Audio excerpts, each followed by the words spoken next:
الحمدللہ الحمدللہ رب العالمین والصلاة والسلام علی خاتم النبیین اما بعد فاعوذ باللہ من الشیطان الرجیم بسم اللہ الرحمن الرحیم رب اشرح لی صدری ویسر لی امری واحلل عقدۃ من لسانی یفقہوا قولی صدق اللہ العظیم۔ اثر کرے نہ کرے سن تو لے میری فریاد، اثر کرے نہ کرے سن تو لے میری فریاد، نہیں ہے داد کا طالب یہ بندہ آزاد۔ مسلمان بھائیوں، شب برات کیا ہے اور اس کی حقیقت کیا ہے، اس کے متعلق آج میں اپنی چند معروضات پیش کروں گا۔ ہمارے ہاں مشہور یہ ہے کہ شب برات بڑی برکت والی رات ہے، اور اس رات میں انسانوں کی قسمت کے فیصلے ہوتے ہیں۔ انسان کا رزق، اس کی عمر، اس کا جینا مرنا، کہ اس سال کتنے لوگ پیدا ہوں گے اور کتنے لوگوں کو اس سال مرنا ہوگا، سب لکھ دیا جاتا ہے۔ اور اس رات اللہ تعالیٰ آسمان دنیا پر نزول فرماتا ہے اور گناہ گاروں کی بخشش فرماتا ہے۔ لہٰذا اس رات جو بندہ عبادت کرے اور قبرستان کا بھی ایک چکر لگا آئے تو اس کی بخشش ہو جاتی ہے۔ اور اس طرح کی بہت سی کہانیاں ہمارے ہاں کافی شہرت رکھتی ہیں۔ سب سے پہلے تو یہ دیکھ لیتے ہیں کہ یہ غلط فہمی پیدا کیسے ہوئی۔ مسلمان بھائیوں، ہمارے ہاں بر صغیر پاک و ہند میں چند علماء نے یہ کارنامہ انجام دیا کہ قرآن مجید کی سورہ دخان کی ابتدائی آیات کا سہارا لے کر اور پھر ان کی غلط تعویل پیش کر کے شب برات کی پوری عمارت تعمیر کر ڈالی۔ اللہ تعالیٰ سورہ دخان میں فرماتا ہے، انا انزلناہ فی لیلۃ مبارکہ، ہم نے اس قرآن کو ایک مبارک رات میں نازل کیا ہے۔ تو چند علماء نے اس مبارک رات سے مراد شب برات لیا، جس سے یہ ساری غلط فہمی پیدا ہوئی۔ حالانکہ یہ ایک مسلمہ اصول ہے کہ قرآن اپنی تفسیر آپ ہے، کیونکہ جو شے بھی کسی ایک مقام پر اجمالاً ذکر کر دی جاتی ہے، قرآن دوسرے مقام پر اس کی وضاحت ضرور کرتا ہے۔ تو اس کی وضاحت بھی قرآن کریم نے دوسرے مقام پر کر دی کہ اس رات سے مراد وہی رات ہے جو سورہ قدر میں اللہ تعالیٰ نے لیلۃ القدر کہا ہے، جسے وہاں فرمایا گیا انا انزلناہ فی لیلۃ القدر، اور یہاں فرمایا انا انزلناہ فی لیلۃ مبارکہ۔ پھر یہ بھی قرآن ہی نے واضح کر دیا کہ یہ رات ماہ رمضان ہی کی ایک رات تھی۔ قرآن مجید سورہ بقرہ میں ارشاد ہوا، شہر رمضان الذی انزل فیہ القرآن، رمضان وہ مہینہ ہے جس میں قرآن نازل کیا گیا۔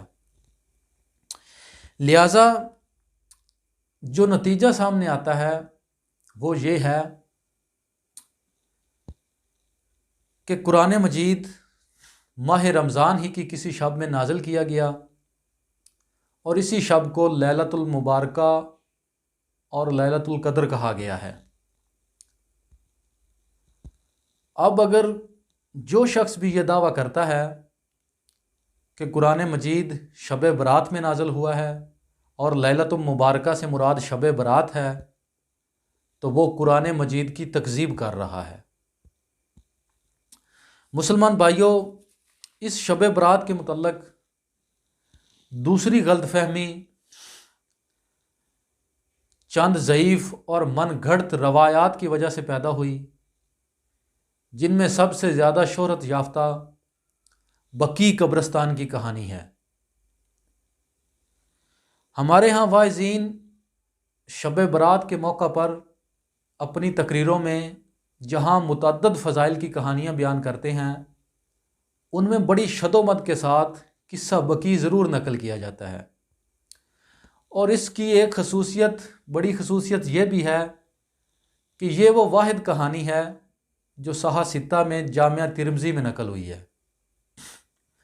جہاں تک امام ترمذی رحمۃ اللہ علیہ کا تعلق ہے تو انہوں نے اپنا فریضہ کما حق ادا کر دیا۔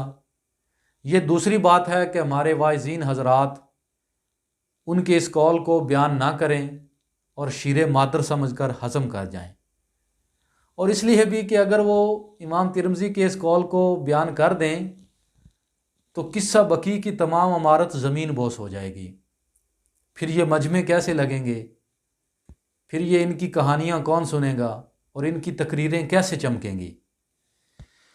تو مسلمان بھائیوں، وہ حدیث کیا ہے وہ میں بیان کر دیتا ہوں۔ امام ترمذی نے اپنی کتاب میں یہ واقعہ حضرت عائشہ رضی اللہ عنہا سے نقل کیا ہے کہ اماں عائشہ فرماتی ہیں، ایک رات میں نے نبی کریم صلی اللہ علیہ وسلم کو اپنے بستر پر نہیں پایا۔ میں نے آپ کا پیچھا کیا تو آپ بقیع قبرستان میں کھڑے تھے۔ کچھ دیر بعد آپ لوٹے اور فرمایا، اے عائشہ، کیا تو یہ سمجھتی ہے کہ اللہ کا رسول تیرے ساتھ زیادتی کرے گا؟ حضرت عائشہ نے عرض کیا، نہیں یا رسول اللہ، میں یہ سمجھی تھی کہ آپ اپنی کسی اور زوجہ کے پاس تشریف لے گئے ہیں۔ تو رسول اللہ صلی اللہ علیہ وسلم نے فرمایا، اے عائشہ، تجھے معلوم ہے کہ آج کون سی شب ہے؟ آج 15ویں شعبان کی شب ہے۔ اس رات میں اللہ تعالیٰ بنو کلب کی بھیڑوں کے بالوں سے بھی زیادہ لوگوں کی بخشش فرماتا ہے۔ اس روایت سے ہمارے ہاں چند علماء یہ استدلال پیش کرتے ہیں کہ اس رات قبرستان جانا اور مردوں کے لیے مغفرت کی دعا کرنا سنت رسول اور کار ثواب ہے۔ تو گزارش یہ ہے کہ کیا بیوی کا پیچھا کرنا بھی سنت ہے؟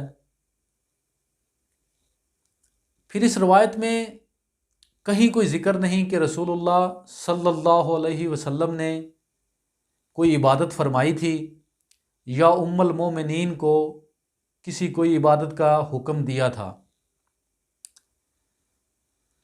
اور نہایت غور طلب بات تو یہ ہے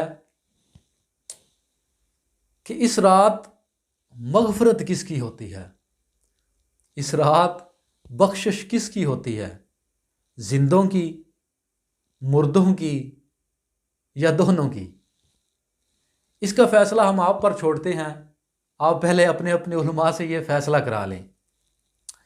اس روایت کی سندی حیثیت کے بارے میں امام ترمذی خود فرماتے ہیں کہ امام بخاری اسے ضعیف کہتے تھے، اور امام ترمذی فرماتے ہیں کہ یہ روایت 2 جگہ سے منقطع ہے، اس لیے یہ انتہائی شدید قسم کی ضعیف ہے۔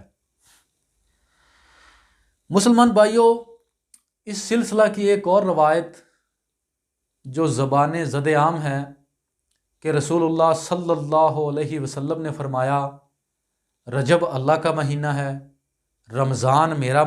رجب اللہ کا مہینہ ہے، شعبان میرا مہینہ ہے، اور رمضان میری امت کا مہینہ ہے۔ یہ ایک طویل روایت کا ابتدائی ٹکڑا ہے۔ جمہور محدثین نے اس کی وضاحت کی ہے کہ یہ روایت قطعاً من گھڑت ہے۔ تو پیارے بھائیوں،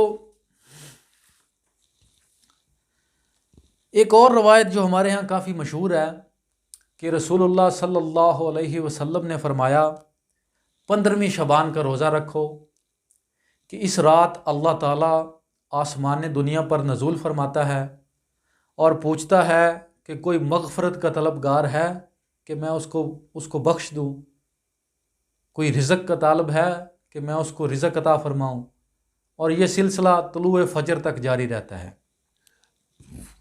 تو اس لیے ہمارے ہاں یہ 15ویں شعبان کا روزہ رکھا جاتا ہے، جسے شب برات کا روزہ کہتے ہیں۔ حالانکہ شب کے معنی رات کے ہیں اور روزہ دن میں رکھا جاتا ہے۔ امام بخاری اس روایت کو ضعیف کہتے ہیں، امام نسائی متروک الحدیث کہتے ہیں، امام ذہبی اس کو منکر قرار دیتے ہیں، امام ہاشمی مجمع الزوائد میں اس کو موضوع قرار دیتے ہیں، امام ابن جوزی نے بھی اسے موضوع قرار دیا ہے۔ مسلمان بھائیوں، ان روایات میں جس نزول الہی کا ذکر ہو رہا ہے وہ کسی ایک رات کے ساتھ مخصوص نہیں ہے، بلکہ وہ نزول ہر رات ہوتا ہے، لیکن ان لوگوں نے اسے ایک رات کے ساتھ مخصوص کر کے امت کو تہجد کی نعمت سے محروم کر دیا اور اس طرح اسلام کو فائدے کی بجائے نقصان پہنچایا۔ اس سے متعلقہ ایک صحیح حدیث ہے جو میں پیش کر دیتا ہوں۔ صحیح بخاری میں ابو ہریرہ رضی اللہ عنہ سے مروی ہے کہ رسول اللہ صلی اللہ علیہ وآلہ وسلم نے فرمایا، ہمارا پروردگار تبارک و تعالی ہر رات آسمان دنیا کی جانب نزول فرماتا ہے جبکہ تہائی رات باقی رہ جاتی ہے، اور فرماتا ہے کون ہے جو مجھے پکارے کہ میں اس کی دعا قبول کروں، کون ہے جو مجھ سے سوال کرے کہ میں اسے عطا کروں، کون ہے جو مجھ سے استغفار کرے کہ میں اس کی بخشش کروں۔ یہ روایت حدیث کی اکثر کتابوں میں متعدد سندوں کے ساتھ موجود ہے اور اس کی صحت میں بھی کسی شک و شبہ کی کوئی گنجائش نہیں ہے، لیکن جاہل واعظین مقررین نے امت میں موضوع اور من گھڑت روایات پھیلا کر امت کو تمام سال کی عبادت سے محروم کر دیا اور امت اسے ایک راحت پر بھروسہ کر کے بیٹھ گئی۔ حالانکہ اگر پابندی سے تہجد کی نماز ادا کی جائے تو یہ رات خود بخود اس میں داخل ہو جائے گی۔ مسلمان بھائیوں، ہمارے ہاں اس شب یعنی شب برات کو آتش بازی اور چراغاں جیسی بیہودہ رسمیں بھی منائی جاتی ہیں۔ نماز روزہ تو بذات ایک عبادت ہے، بشرطے کہ انہیں شریعت کی بیان کردہ اوقات میں انجام دیا جائے، لیکن یہ آتش بازی اور چراغاں کس قسم کی عبادت ہے؟ اس طرح تو وہ رحمت جو بقول ان کے اس رات میں نازل ہوتی ہے اس کو خود اپنے ہاتھوں سے آگ لگانی شروع کر دی، اور اس طرح یہ بے وقوف ہر سال لاکھوں کے سرمایہ کو آگ دکھا دیتے ہیں۔ بلکہ اب تو اسے اتنا ضروری سمجھا جانے لگا ہے کہ آتش بازی کے بغیر شب برات نامکمل ہے۔ گویا شب برات اور آتش پرستی باہم لازم و ملزوم ہیں۔ جہاں تک چراغاں کا تعلق ہے تو اس کی حیثیت صرف ایک کھیل کی نہیں ہے، بلکہ عوام الناس اسے خوشی اور رضائے الہی کا ذریعہ تصور کرتے ہیں، جو خالص مجوسی عقیدہ ہے اور عین کفر ہے۔ یہ آتش بازی اور چراغاں جہاں مجوسیت کی یادگار ہیں، وہاں یہ فضول خرچی بے جا مال کا ضیاع بھی ہے، اور اللہ تعالیٰ قرآن مجید میں فرماتا ہے ان المبذرین کانوا اخوان الشیاطین، بے شک فضول خرچ شیطانوں کے بھائی ہیں۔ تو مسلمان بھائیوں، حاصل کلام یہ ہے کہ اس شب برات کے متعلق جتنی بھی روایات پائی جاتی ہیں وہ سب موضوع، من گھڑت، منکر یا شدید ضعیف ہیں۔ ان پر عمل کسی صورت جائز نہیں، بالخصوص اس صورت میں جب کہ عوام الناس نے اسے لازمہ دین تصور کر لیا ہو۔ ان پر عمل قطعاً حرام ہے۔ حقیقت یہ ہے کہ شب برات نہ کوئی فضیلت اور عظمت کی رات ہے اور نہ یہ کسی عبادت اور دعا کی رات ہے۔ ہمارے واعظین حضرات اس رات کی تقریبات کے متعلق جو حدیثیں بیان کرتے ہیں، ناقدین احادیث نے ان کو با دلائل رد کر دیا ہے۔ یہی وجہ ہے کہ اس طرح کی روایتیں حدیث کی صحیح اور مستند کتابوں میں جگہ نہ پا سکیں۔ پیارے بھائیوں، مختصر یہ کہ شب برات کا دین اسلام سے کوئی تعلق نہیں، شب برات کا دین اسلام سے کوئی تعلق نہیں، نہ دور صحابہ و تابعین اور تبع تابعین میں اس کا کوئی وجود تھا، اور نہ آج تک ان مقامات پر اس کا کوئی وجود رہا ہے۔ یہ تمام خرافات زیادہ تر بر صغیر پاک و ہند میں ہی جنم لیتی ہیں۔ بقول اقبال، حقیقت خرافات میں کھو گئی، حقیقت خرافات میں کھو گئی، یہ امت روایات میں کھو گئی، وما علینا الا البلاغ المبین۔